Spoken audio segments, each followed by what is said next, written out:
Good morning, everybody. It's Debbie with the Pickin Coop Farmstead. I'm out in my garden on this beautiful fall morning. It's just amazing. It's going to be hot later today, but right now it's only barely 60 degrees. Just got done with my chickens, and I wish I had the camera in there. I was giving them their morning fermented food with some treats, and we're sitting there. I'm watching the chickens. Somebody's deer hunting right now, so don't mind the rifle shots.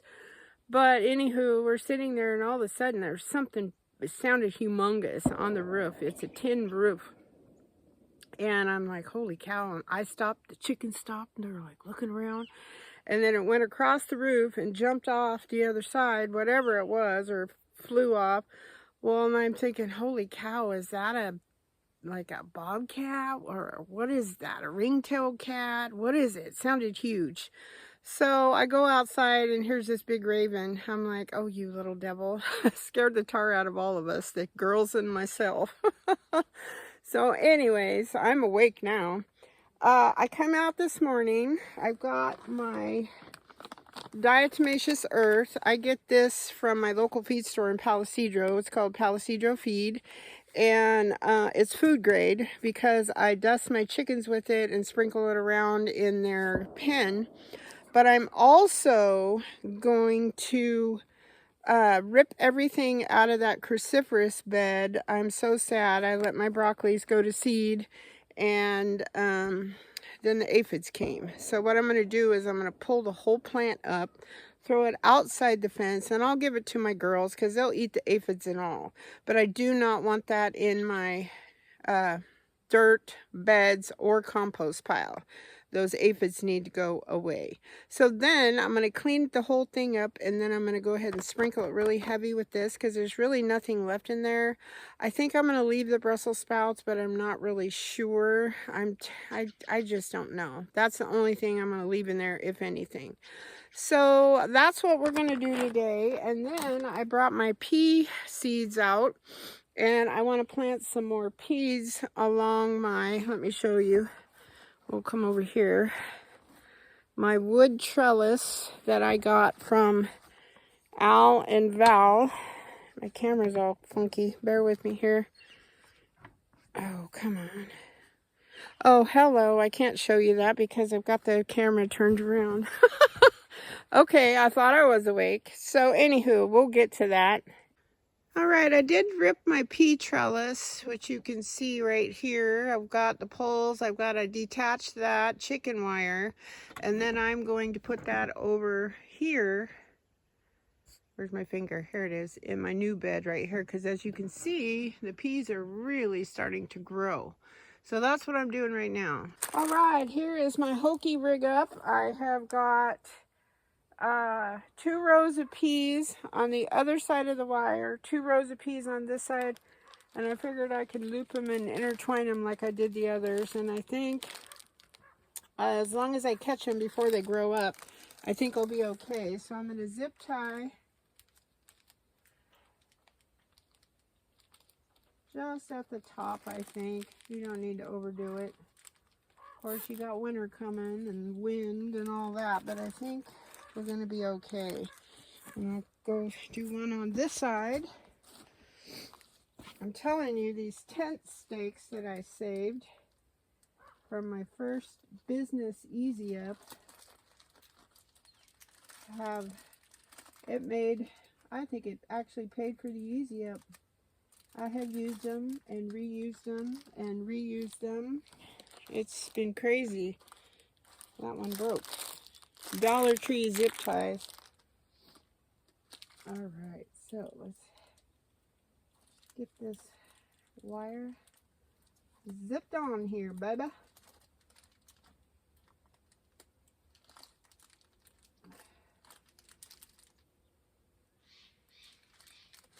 Come on, little fella, get in there. It's trying to boss me around. Alright, there's one, and I think I'll do one right in the middle.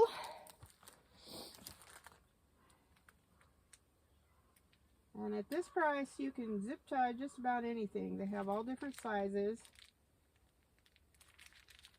And they held up through spring until I actually took them off of here, so that's pretty good. Maybe I'll put one over there. I always kind of go a little crazy on my zip ties.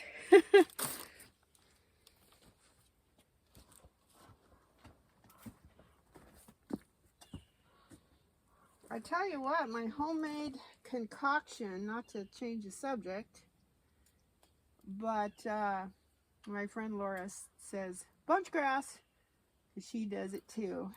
Just, you think of something and you want to talk about it. But my homemade concoction, let me grab it and show it to you. Hold on. My camera was all crooked. I had to fix it.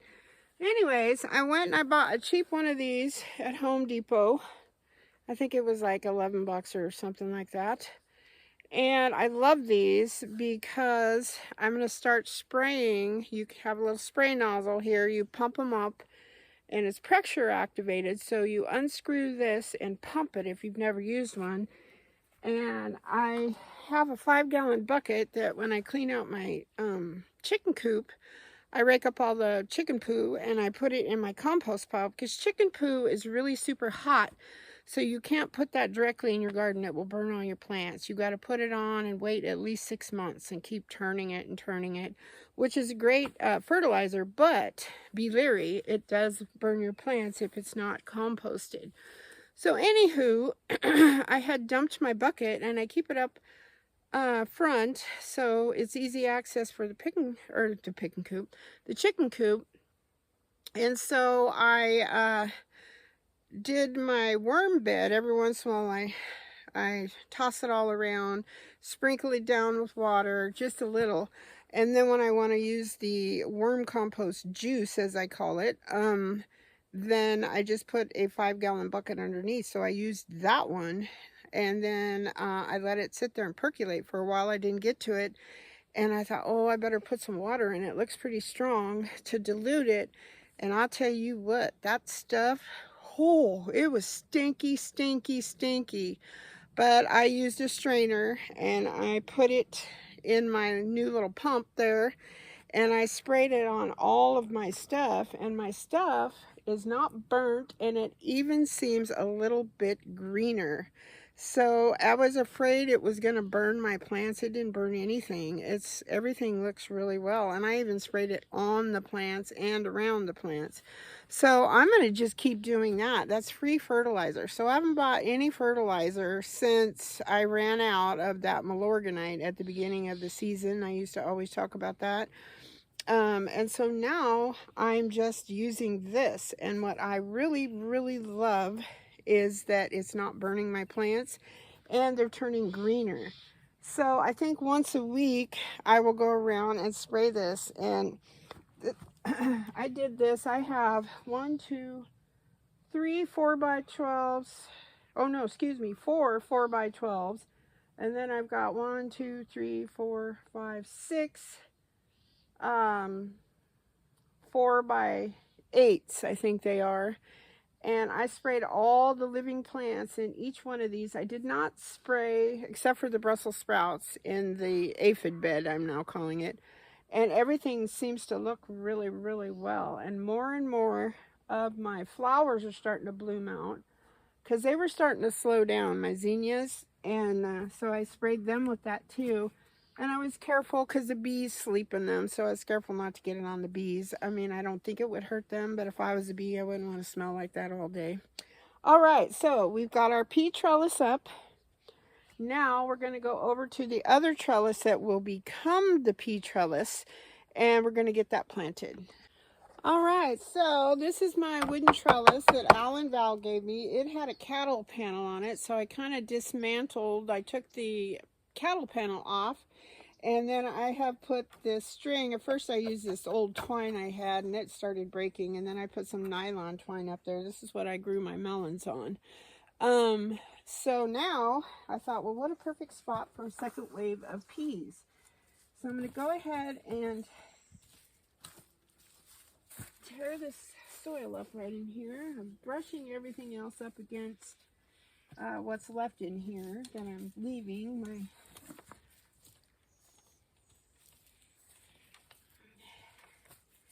Now remember, when you find rocks, you want those out. You don't want those in your bed.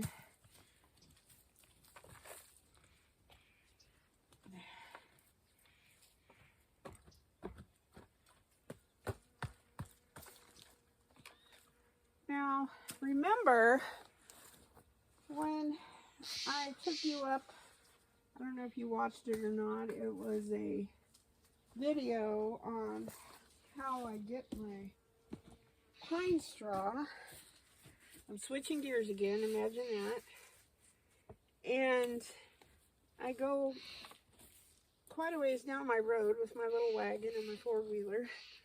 And it's up on what they call a spur road, where they've logged this place. And it's up where our water ditch and all that kind of stuff is. And there's a lot of pine trees up there. There's not really any pine trees in our yard, which I'm thankful for, because they're a pain. You have to, for fire prevention, you have to keep them all cleaned up. But, there, I think we got this just about ready. So, anywho,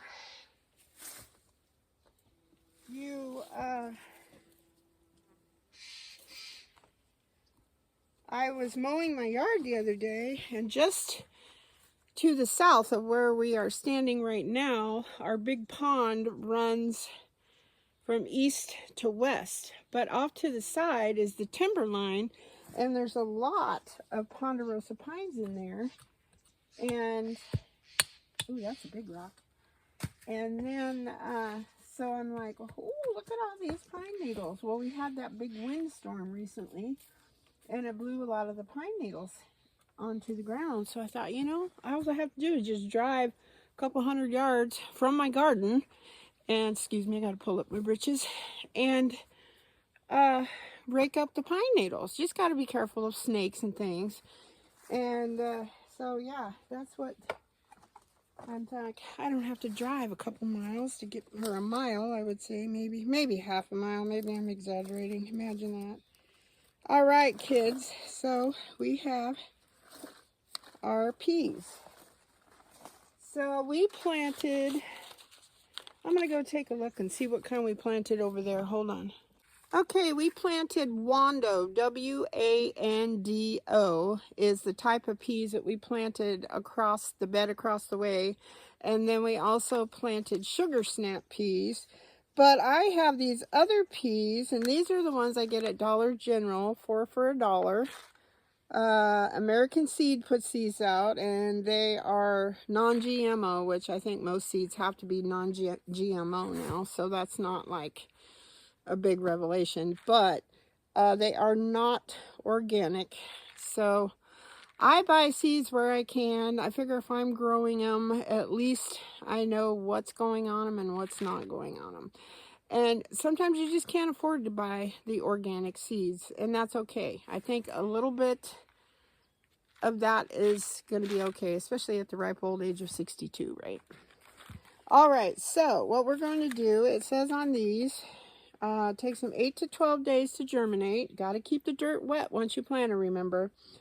You plant them 1 to 2 inches deep, 2 inches apart. Your row spacing, which I do, I follow Ruth Ann Zimmerman. She has an excellent video on how she plants her seeds, or peas. I plant them, the rows, a lot closer together. So my thing is, I think I'm going to put, I don't know how many peas I've got here. That also, I'm going to put one on each side of this wood trellis, and then they can just grow up this. So I'm going to have to come out with my staple gun and tie some more of this on, but I have a while before I have to do that. Okay, so here we go. I'm going to plant these. I'm going to use my pin here. I don't know if you can see me. Yes, you can. Okay. We'll scoot that over a little. All right, so we're going to put a pea there and a pea there. And we're just going to go along and plant these peas. And then we're going to put a marker in as usual. Then we're going to water them in. And I've been watering all the seeds that I've planted every single day. Because in the afternoons, it has been horribly hot here. In the upper 90s, which it's pretty hot this time of year. I mean, usually it's still warm, but not like what we've been having. It's kind of a heat wave. It's supposed to be cooling off, though. So we'll find out how that works out.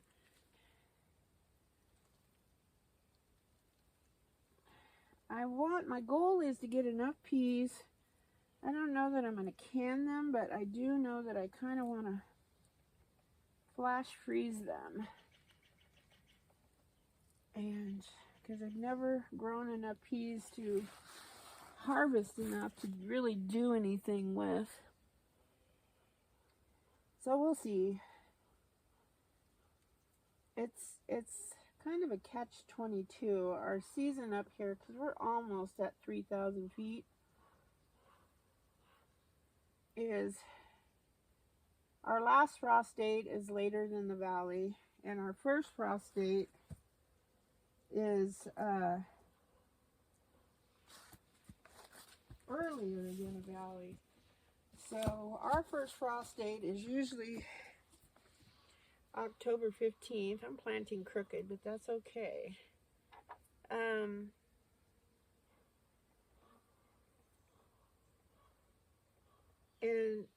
so the first frost date is about a month earlier than the valley.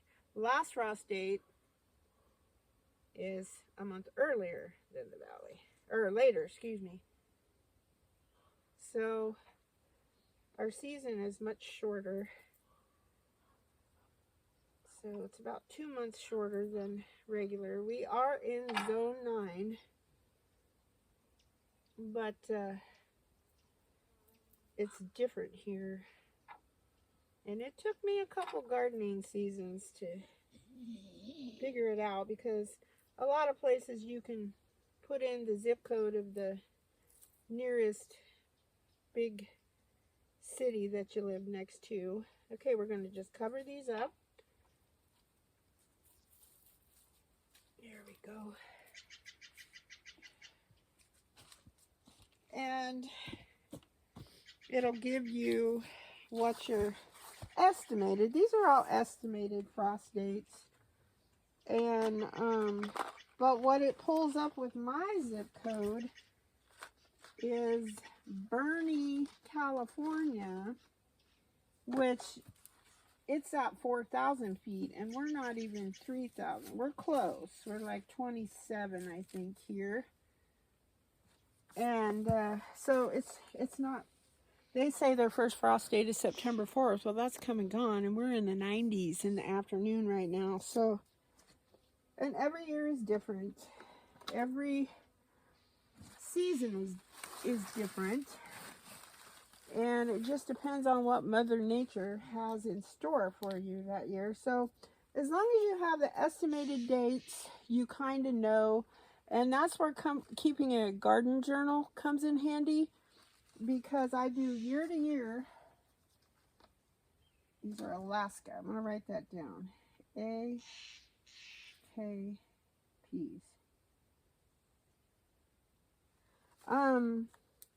That's where the garden journal comes in handy, because I can say, oh, last year our frost was on this date. And our first frost is much different, excuse me again while I pull up my britches, is not too bad. But the first hard frost is, so that will decimate a lot of things. But there's a lot, that's why in your fall garden you plant cold hardy things. Peas love cold, broccoli, all that kind of stuff. Some things even do better with a light frost.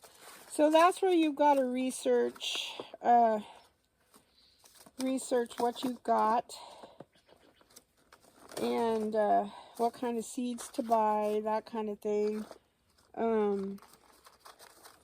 It's just, and then, you know, if you're not sure, how do you know unless you don't try? And then all you can afford to buy is let's say seeds from the Dollar Tree, seeds from Dollar General, that kind of thing. Go ahead and buy the seeds. Try them. Do a little research. Try them. And another good thing, I got some really good advice, and it might have been from Jessica Sowers over at Roots and Refuge, is to, let me see who I'm talking to here. Ask your local people. And I finally did that one year. I think it was the second year I was gardening. A little gal that owns the store up here, her dad always plants a really good garden every year. And she said her dad, they say that May 1st is usually, not always, when you can put your plants in the ground in the springtime, or plant your seeds, that type of thing. But it's not always true. But at least it gives you a little bit of a guideline. So, and then ask them what types of things they plant and when they plant them. And when you, what do I want to say? When you grow something at your place, like here for instance, we get snow, we get hail, we get sleet, we get ice. We get all that kind of stuff. It still gets hot. Usually if it's like over 100 in the valley, it's in the high 90s here, close to 100 sometimes. It cools off at night though, which is a good thing. But you want to, when you grow something, save your seeds if you can. Because those seeds, they'll plant eventually, after a few cycles, will acclimatize to your area. So that's another good thing to know. So I don't know, I'm rambling on here. I'm just trying to share some of the things that I have learned. The fall garden was a huge learning curve for me. I mean, I've had gardens off and on all my life. I have not been able to be lucky enough to stay home and do full-time gardening, and that's why I've had such wonderful success. I've been doing that for the past, oh gosh, it's been 5 years up here now. And but I mean, it was like a complete failure. And then when I did get the hang of it, then the gophers got into everything. So now we have the raised beds. So I didn't have gophers this year, but I had pincher bugs, slugs, and aphids. And so, and then when you do naturally, you're like, well, you can use diatomaceous earth, but you've got to be very careful, because if the bees get into it, and it's a powder, the bees get into it, it can also kill your bees. Well, you definitely don't want to do that. So it's interesting. Every year I learn something. And someone said to me once, if there comes a day when you can't learn anything new, then your life's basically over with. You've always got to be able to learn, research, adapt. I mean, that's huge, huge. Okay, I digress. I'm going on and on. But next, I don't know what we're going to do next. All right, next we're going to pull out, all these pods. They have eaten the developing pods, so I keep hoping someday I'm going to come out here and there's going to be pods all over this. There isn't. So we are just going to go ahead and pull these out, sadly, and then I'm going to chuck them over the fence. I don't want to drag them with all the aphids on them through the garden. I am fearful, though, once I take these out, because I've been using them as a sacrificial plant to keep them away from my remaining Brussels sprout plant. So we're going to take this out. You gotta wait till you see the stalk on this thing.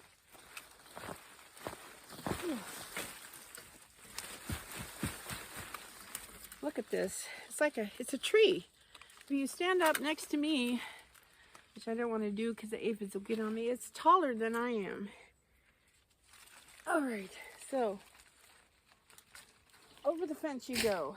And the chickens will love it because there will be a little bit of protein from the aphids. I know that sounds kind of disgusting, but chickens need a lot of protein. All right, so now, sorry. All right, there's one more over here. I gotta squeeze in. And it's just not gonna get any pods because they just keep eating them. All right, here we go. This one isn't quite as big. All right, Chicken Town, here we come. All right, now I do have these cabbages, and I've been using them for sacrificial plants, but I think these are going to be chicken food also. There's another one right here. My strawberries are creeping into this bed. And let's see what else. This was Chinese cabbage. These seed pods are far and few between. And let's see what are these guys over the fence.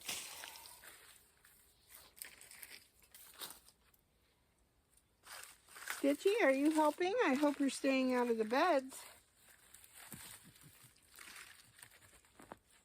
Oh boy. Oh.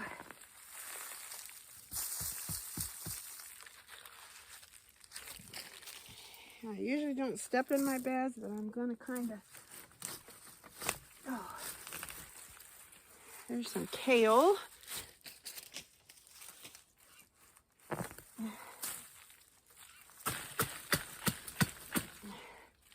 Chickens will eat that. The chickens are going to have a virtual feast here.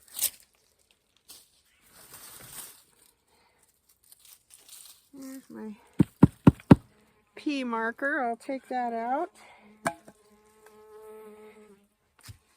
All right, so I've removed all of this. Try to get the markers out. This is the first bed I planted, and it did so well. I was so pleased. I have never, I can't get that one out, been able to grow broccoli to fruition. I'm just super excited about that. All right. Now, it looks like the aphids have started eating my Brussels sprout plant. So guess what, guys? I'm sad to say, this thing's going bye-bye too. Whatever's in this bed is getting eaten by the aphids. Oops, he went back in here. All right, let's look over here. Get some of this stuff out. I definitely don't want to plant anything in here until I get this aphid business under control. I think I will leave my pine straw also, just to, in case there's any little, look at this, my poor little Brussels sprouts. They were starting to open up, so they were going to seed. Darn it. Oh well, at least I got Brussels sprouts on there. I've not accomplished that yet. Mother Nature is not always your friend. Alright, so let's get any more of these name tags out of here.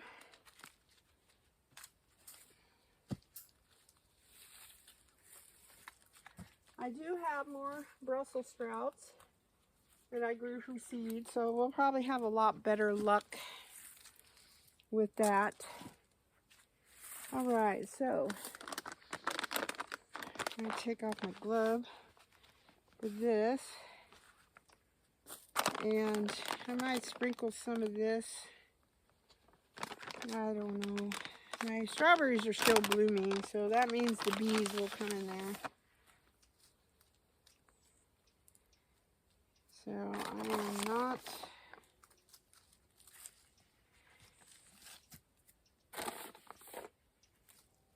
going to sprinkle it in there. Now this will get rid of earwigs. We had a lot of earwigs too.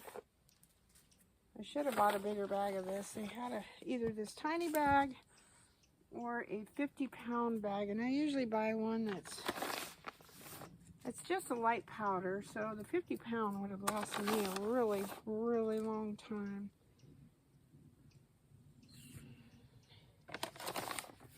The bad part about the diatomaceous earth is obviously it will kill your beneficial bugs, but it also washes off during a rain, and I've been using a sprinkler, so I don't have to sprinkle for a while because I just did it the other day.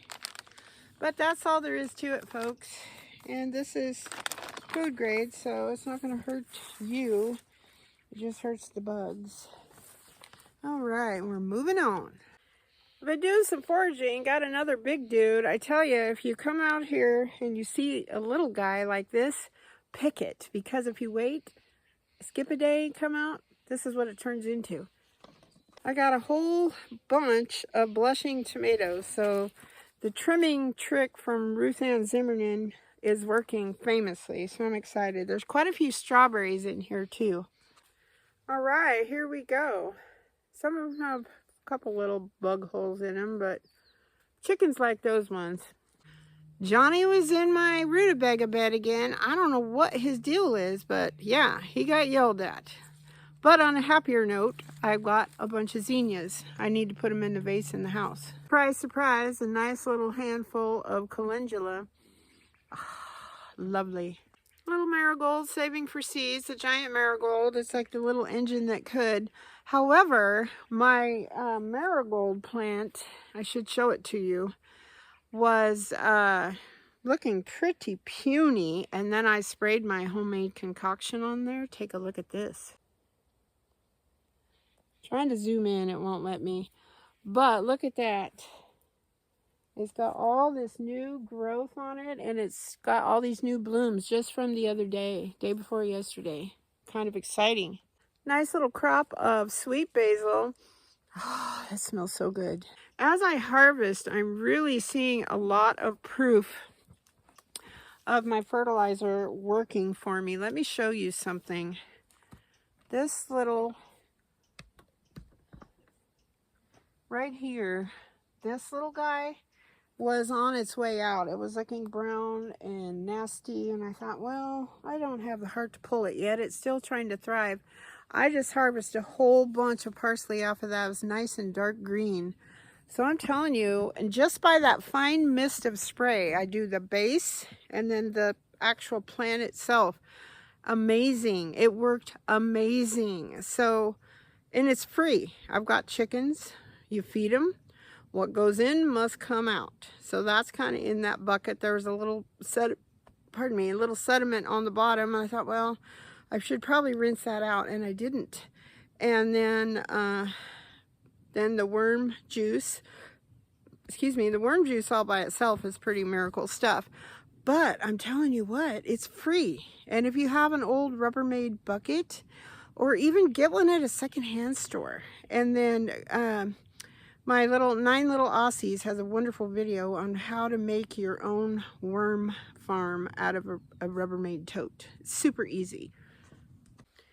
I've got more little cherry tomatoes that are blushing, and I think I have some on the other side. I'm going to go check. A few green beans, and then I'm going to check my other bushes. But I think tonight I just got an idea. I'm going to make this stuff. It's called hobo stew.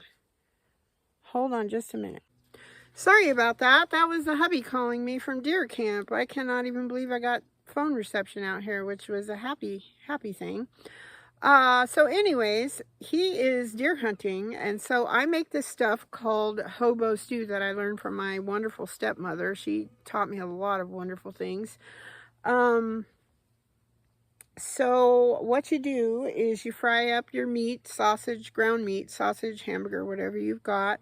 Throw some onions and garlic in there, and then I pour in my homemade tomato sauce, pasta sauce, and then you cook that down for a while, and then I also add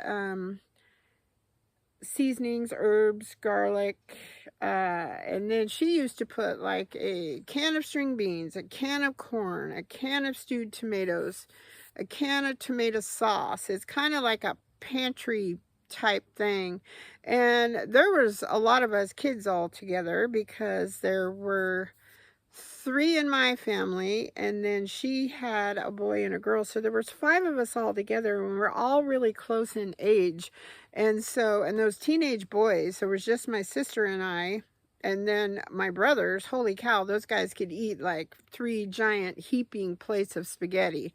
And so she was always trying to stretch her dollar, and she would make this hobo stew, which I absolutely love to this day. And we used to, when we'd go camping and stuff, she would make it also.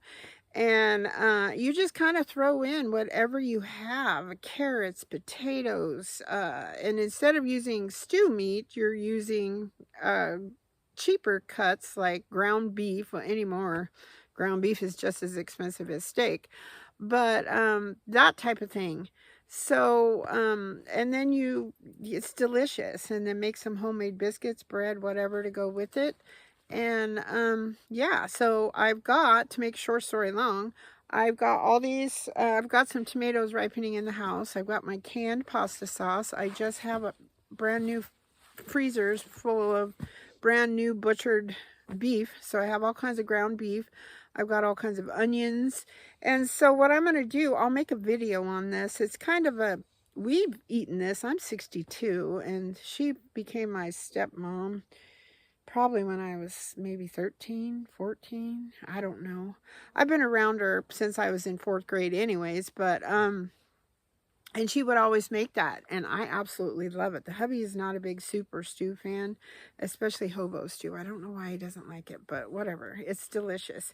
So I figured that'll last me all week. I eat it for lunch, dinner, whatever. You just heat it up, and it is delicious. And you could even can it, which would be awesome. I would probably leave out, well, I guess you could put the green beans in there, because you'd have to, well, you could water bath it too.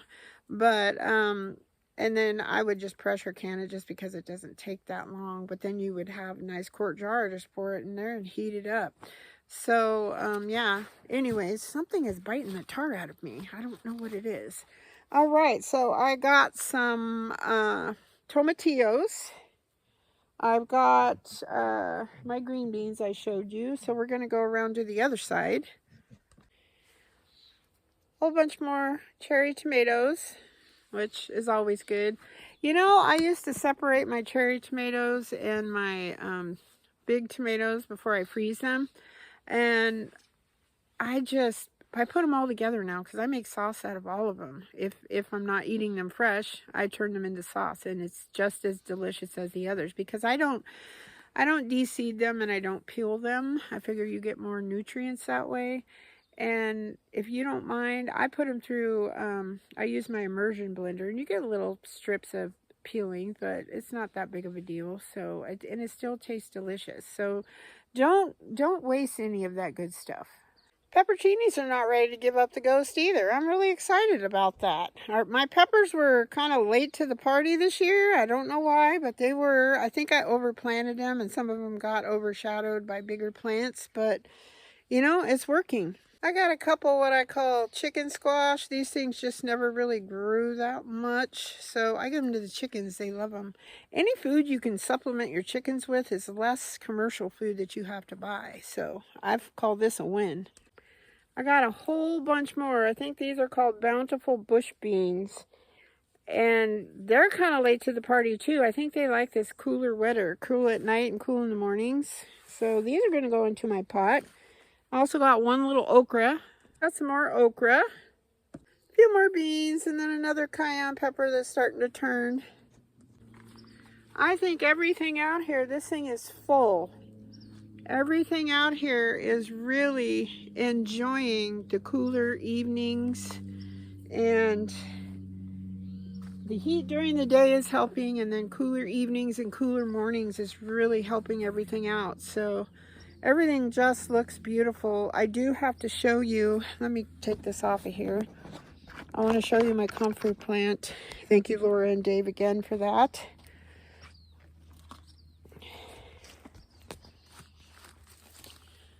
Look at that.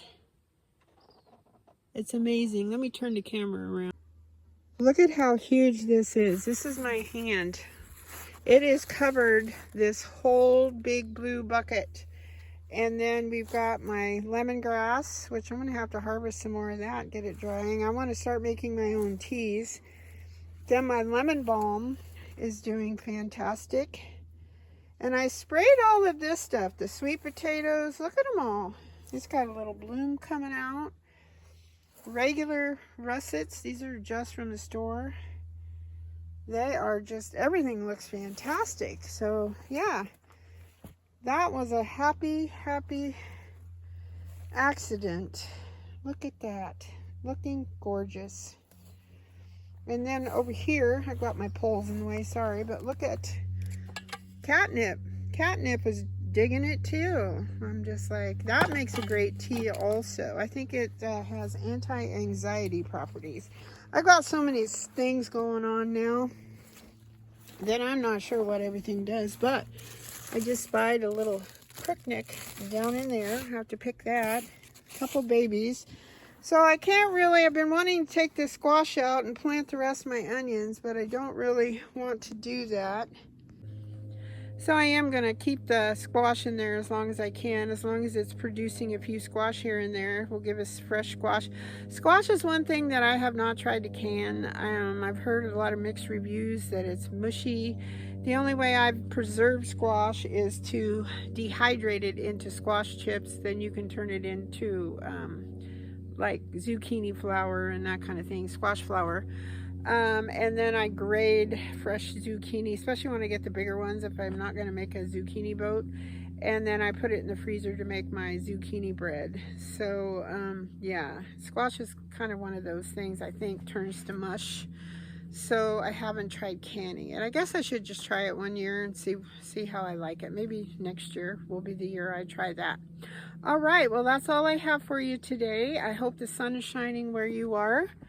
I hope it's not too hot, too cold. I hope everybody's all healthy and well. Please pray for all the hurricane victims in back in North Carolina, Tennessee, all those states in there, Georgia. There's a lot of people that have lost lives, lost family members. They've lost their homes. They've lost everything they own.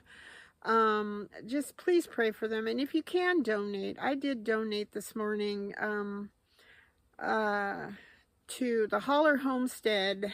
I'll put a link to them on there. They have several places that you can donate, and your dollars go directly to the victims to help the victims. There's a lot of people in the Appalachians, mountains and areas and things that they are stranded. They're helicoptering water and things, food into them, and it's awful. So please keep them in your thoughts and prayers. All right, folks. Well, you have a great day, and I'll talk to you later. Bye-bye.